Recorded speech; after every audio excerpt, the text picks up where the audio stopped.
Σε κάλεσαν τελευταία στιγμή σε ρεβεγιόν και δεν ξέρεις τι δώρο να πάρεις. Πάμε να δούμε μερικές ιδέες τελευταία στιγμής που είναι όμως πάντα πολύ χρήσιμες. Μία πρακτική λύση και πολύ ωραία είναι τα σκουφάκια, τα οποία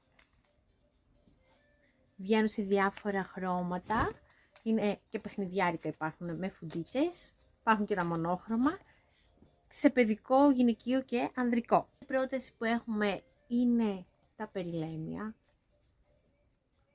τα οποία αν τα σφίξεις από πάνω που έχουν λαστιχάκι μπορούν να γίνουν και αυτά και να φορεθούν ως σκουφάκι.